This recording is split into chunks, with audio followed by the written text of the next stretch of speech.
Le président de la République a effectué ce lundi une visite à la Direction générale de la police nationale.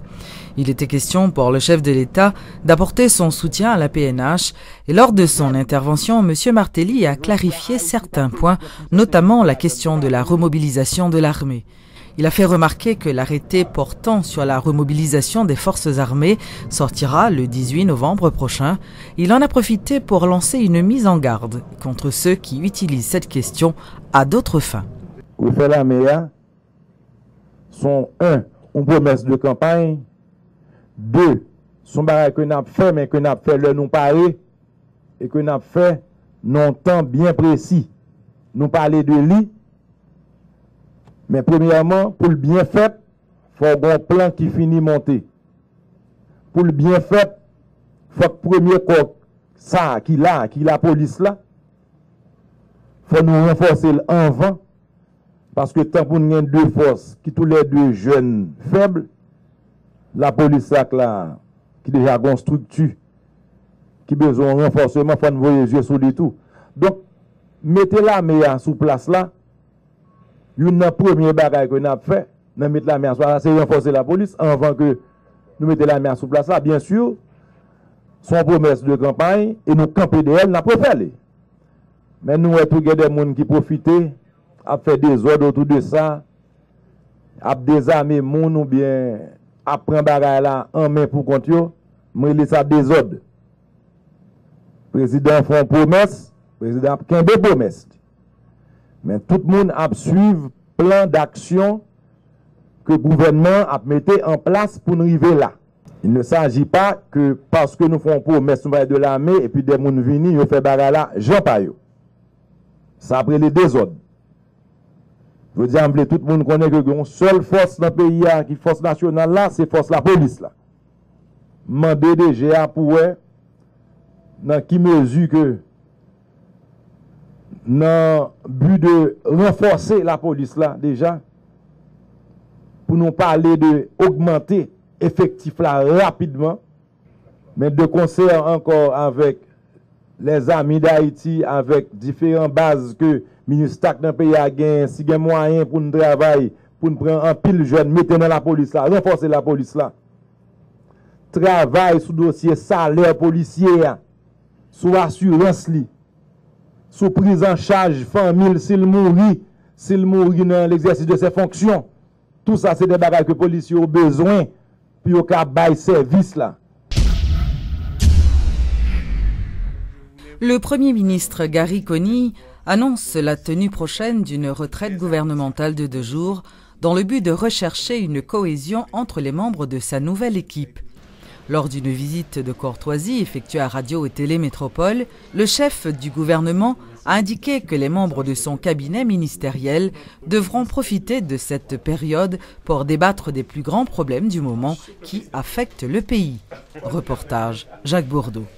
Le premier objectif qui est débat tête nous, c'est que très vite, nous avons fini ratifié, que nous avons marché rencontrer tous les médias.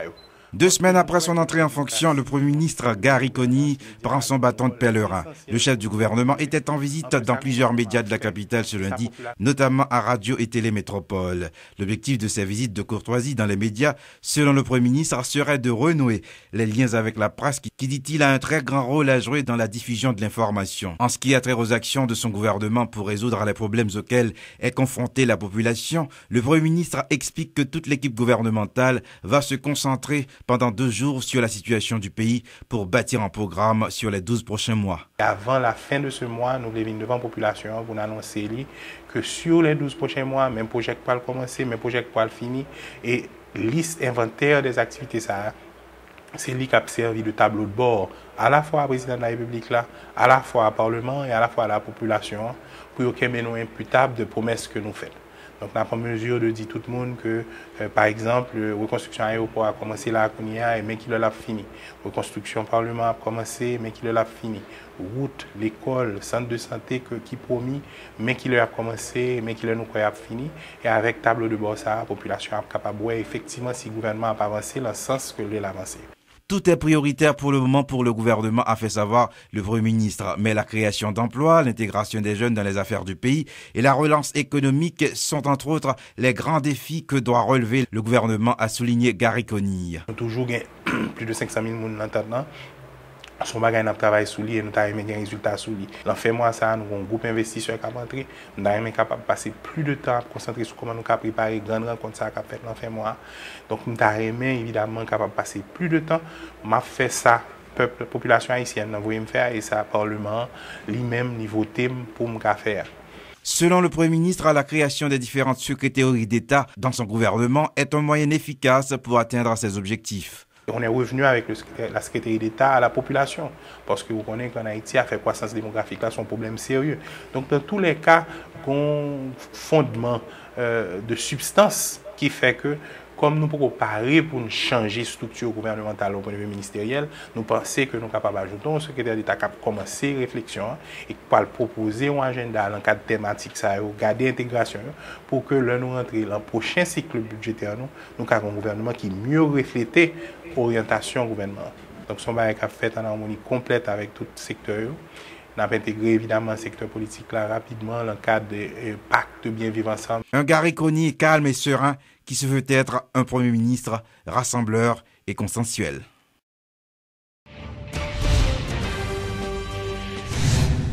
Le président de l'Assemblée nationale, le sénateur Rodolphe Joisil, informe avoir suspendu la séance d'interpellation du ministre de la Justice, maître Josué Pierre-Louis, ainsi que celui du secrétaire d'État aux Affaires étrangères, maître Pierre-Michel Brunache, pour une période de 10 jours francs. Ce nouveau report est une demande de plusieurs sénateurs, dont les sénateurs Joseph Lambert, Jean-William Gentil, Andris Richet, entre autres. Quel sort est donc réservé aux membres